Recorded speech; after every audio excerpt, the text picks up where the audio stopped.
Hello everybody, we're back with more Final Fantasy II. Well, I spent a great deal of time strengthening everybody's stats. I can't really say I'm grinding levels because I'm not. It's just really freaking satisfying those conditions that the game wants me to so that it will reward me with more stats. So that's what I was doing. So, we will explain everything as we go along, but first of all, let's just go ahead and head out of town while I do a few things. Actually, I don't think I've talked to the king yet, and I don't recall if he has anything to say. Scott has died, I see. He asked for Hilda's hand in marriage, but he died before hearing her answer. In my eyes, she was most suited to my daughter. It was indeed regrettable. Alright, well, what do you got to say about Wild Rose? The proud crest of Finn was trampled by the filthy feet of the Emperor's soldiers! There must have been a traitor. It is simply unthinkable that our army could lose to them. What? It was Borrigan who betrayed us? Curses! Alright. No, I don't memorize. Mithril. Much Mithril was mined and used in ancient times. The cavern behind Semet Falls on the north was a known mine. There are records of it. Sorry, I just needed to get a drink of my water. So our goal right now is to get some mithril so that we can make equipment. But guess what? I shit you not. While I was grinding, I ran into some, actually let me show you. Config, collections, beastery. Alright, so far I have mostly fought stranglers, these little killer tomato things. There you go. Likes to play the music on this game's beastery. I've been fighting hornets, and let's skip these right quick. Where are the imps? There you go, goblins. So goblins, stranglers, and hornets. But I went south of the town and ran into 3 ghasts and 3 specters, and I killed them. I'll tell you how in a sec. And they gave me a lot of money, which allowed me to afford spells for everybody.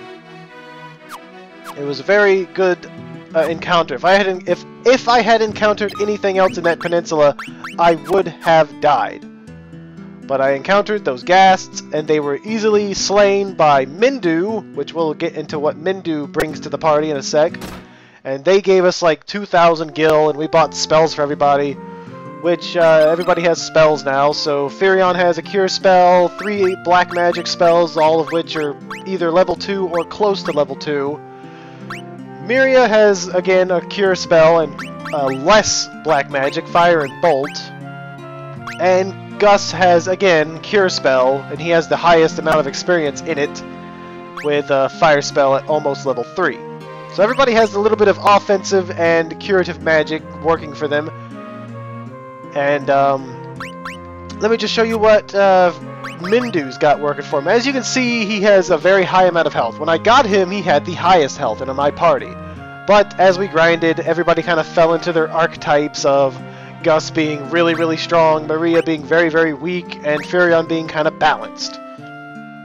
Mindu, on the other hand, has freaking almost every white magic spell in the game, including Life 7, which is great because as long as he's in our party, we pretty much have infinite Phoenix Downs, which is great because that's going to keep us alive. He doesn't have Holy, which kind of makes sense.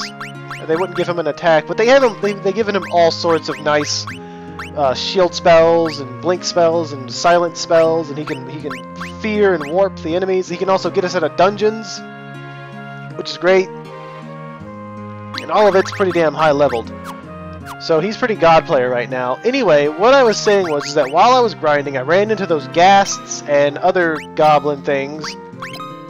Where are they?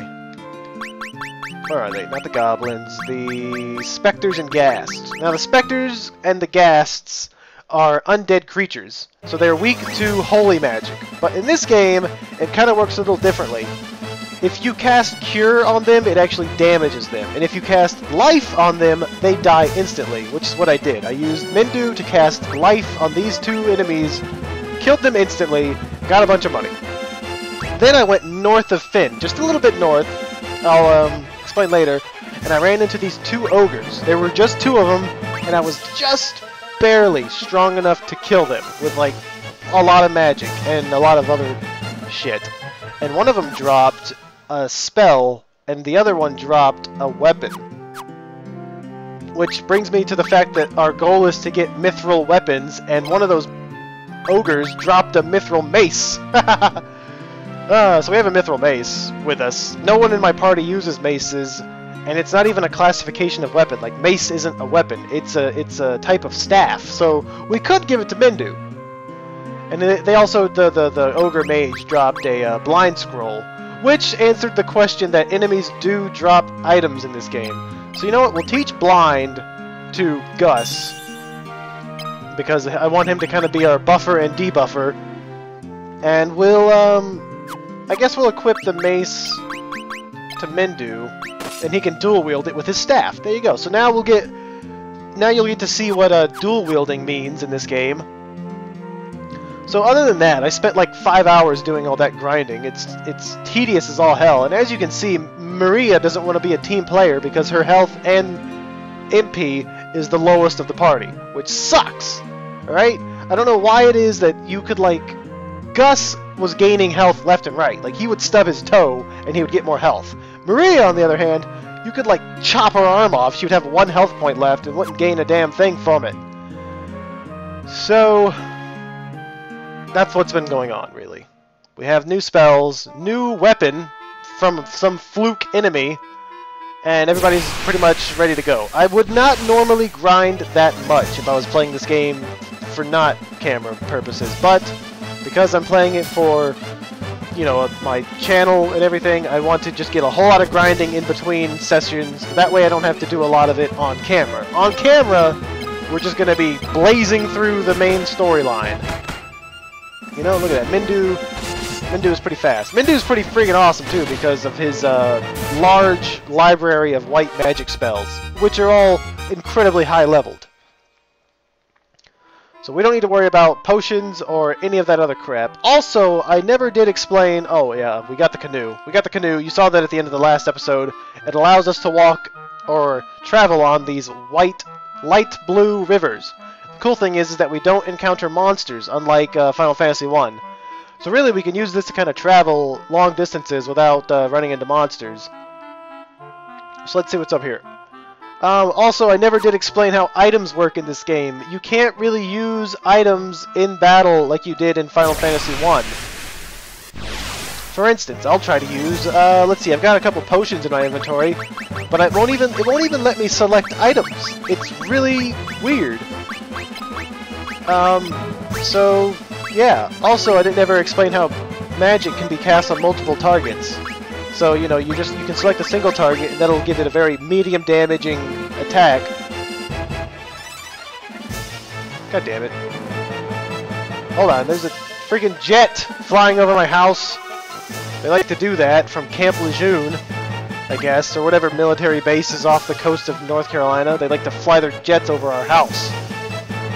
Assholes. Alright, well, they're gone. Hopefully that didn't get picked up in the audio. What was I saying? Oh yeah, so magic can be cast on a single enemy and it'll be more powerful, but it can be spread about all of the enemies by going up from the top or down from the bottom. Same thing can be done with like a cure spell. It can be targeted on one person, but if you hit back, you'll target everybody. Which is cool because while it is weaker, it is, once you get these spells to be high leveled, then you can really wipe out a whole group of monsters with one spell. And it's also good because with Mindu being such high leveled white magic, he can just pretty much bring us all back to life at once if he wants to. So, now that we're done explaining what's been happening, as you notice, you can't use weapons in battle. You have to actually equip them. See, there's 2 slots for items in your equipment, and that's how you get items to use in battle. So let's equip a potion to everybody just in case we need to. Mindu came into the party with an ether and a magic conch. A magic conch. I think that's a one-use item that yeah, boosts magic defense. And we're just actually going to remove both of these from him because I already know that he's not going to be staying in our party permanently. So really, I want to take all his good shit. So before he leaves the party, we'll get rid of his mithril mace and give it to someone else. But for now, I'm just taking that ether and that magic cloth for our own uses. Because once he leaves, he takes everything that he's got equipped with him. Ah. Now then. Now that I've done explaining everything, let's move on with the storyline. Which is that we need to get mithril. Even though we have a mithril base, that's not enough. We need enough mithril to make an army's worth of weapons that we can get, we can fight against the rebel army. Not the rebel army, we are the rebel army. We're fighting against the Imperial army that took over Finn and the rest of the world. So we crossed that little lake with the canoe, which is convenient because that's what they gave it to us for. And it led to this Paloom? What was the name of this place?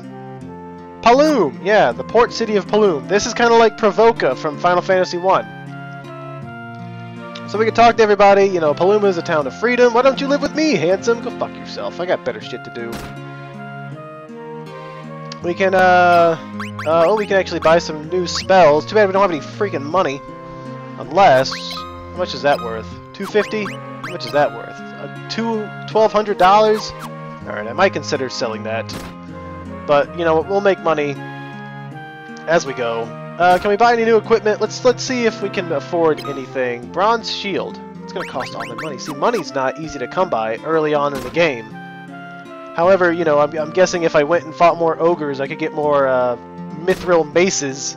And with those mithril maces... See, like, there's a mace worth 500. I can't even imagine how much that mithril mace would sell for. Let's find out, actually. You know what? Let's find out if the mithril mace is worth anything. Because I know for a fact that mithril weapons come later. So 750, I could sell it for 750. Not as much as I thought we could sell it for. So you know what, Mindu, you'll keep that mace for now. Hopefully I remember to unequip it from you before you leave the party. I just need to remember when that happens. This is Paloom, a little port town, as you can see. Where it's full of pirates with eye patches and striped shirts. Oh, and bandanas. I hear Bafisk and Salamand have been taken by Imperials. You want to join me for a drink? No, get away from me. You sick son of a bitch. If you take a boat from here, you'll reach Porft. Alright. So yeah, they were talking about going to Salamand, really. But Salamand is like the third town once we reach... If we talk to this guy, he'll give us a ride on his boat, which we'll take. We'll take that ride, sir. We will ride to Porft, because I sure as hell don't want to walk there. So we're done with Porft, not Porft, Paloom. I don't think we get a boat. I think we're just allowed to use boats. And then, look, it's driving for me. I'm not even touching the controller. Just going to sail us to Paloom. I don't know if we could walk here or not, but, I mean, as you can see, it's a very long ways away. So here we are in Porft. Yeah, Porft. This is the town of Porft. To the north is Salamand, and to the east is Bafisk. We gotta stay away from Bafisk. We're heading to Salamand, so thankfully talking to her gave us a hint to head north. Are you going to ride to Paloom? No! We're here! That's where we need to be. Oh my god, I've just been babbling all episode about, again, just what I've done off camera. So I really just kind of want to make a little bit of progress. Hey, look, it's Sid! Hey, want to ride my airship? You pay the fee and I'll take you anywhere. Ask. No. Memorize. Airship. Ask about airship. If you want to ride the airship, give your gill to the guy behind me. Okay. Mithril. He doesn't know shit about Mithril. What about Wild Rose? Yeah, he doesn't know shit about Wild Rose either. Alright. You want to ride the only airship in the world? We'll take you anywhere in a flash. Of course, that requires some you-know-what. Yeah, alright. So for a fee, he could fly us to anywhere we need to go, which is cool because, let's see, Cassian? Where is Cassian? Isn't that the castle above Finn? I don't want to go there. Or maybe that's somewhere else. Maybe I'm stupid as all hell. Anyway, we can fly to Bassfisk, which we don't need to go. We can fly to Summit Falls, which we don't need to go. Although, didn't the king give a hint that Summit Falls is where the Mithril mines are? We might need to go there later. Salamand would be a great place to go. It could just fly us right there, but we can walk there. We'll walk there, you know? It's not that far. Plus, I don't have enough money for that. So, what else is in this town? I think there should be some equipment shops that sell dangerously overpriced equipment because, you know, we're pretty far away from the main town. Let's find out. Oh, no, never mind. I was mistaken. then is it the spells that are really pricey? Something in here, something in this town's like super expensive. I know it. I remember it. No. Okay. Well, then maybe I'm thinking of the next town over. Oh well. Well, we could sit around in Porft for a while, or we can just head over to Salamand, which I believe is north, and we just kind of hug the coast, and we'll do some battling on the way. Ooh, bloodsuckers! These are palette swaps of the stranglers. Palette swaps they may be, but weak they still are. Yeah, do you see? Mindu is right-handed, so he attacked with his dominant hand first, and he had a regular attack with it. No penalty or anything. He's good with staves, and it was in his dominant hand, so it was a regular attack. Then he attacked with his non-dominant hand, which was what he just had like a basic staff in. So he had 2 penalties going there, which is why it was such a weak attack. No, he only had 1 penalty, really. Oh shit, a soldier! Didn't we run into these in Finn? Oh no! Let's use some of our powerful magic.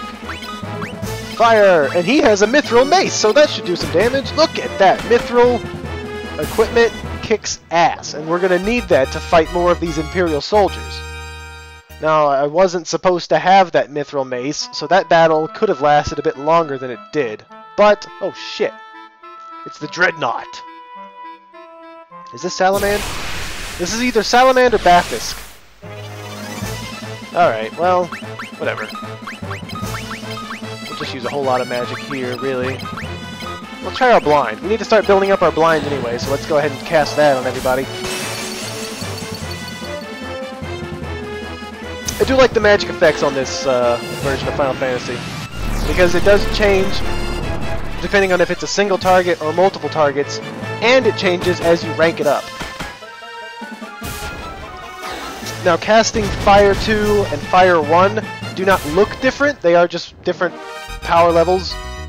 But I think once I get a spell to rank 3, it'll change in appearance. You know, it'll be a different effect in battle. You know, it'll look different. Now, where the hell is this Salamand or Bafisk? I don't want to be in Bafisk. So if this is Bafisk, we're turning right around. Screw that.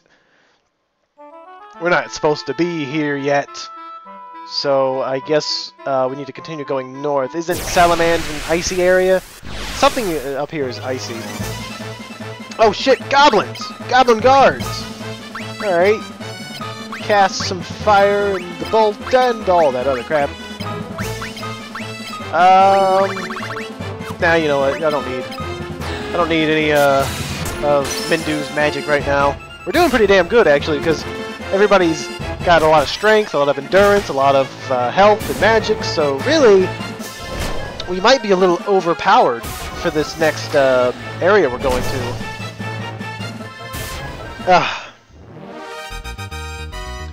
Alright. Ooh, Firion's ice magic went up a level. Nice.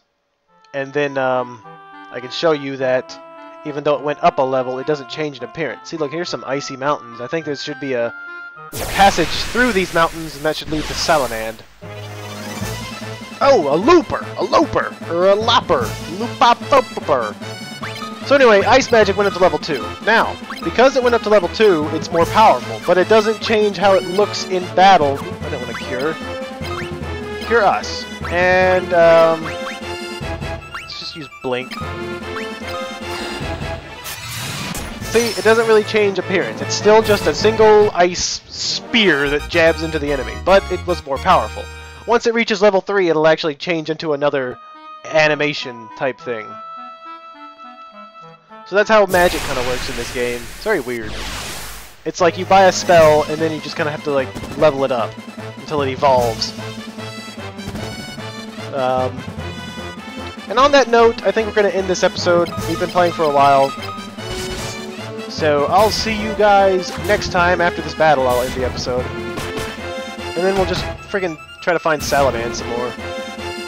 So, come on, kill him. Thank you. Alright, everybody wins. Anybody get anything? No, except for some money. Alright. See you next time, everybody. Goodbye.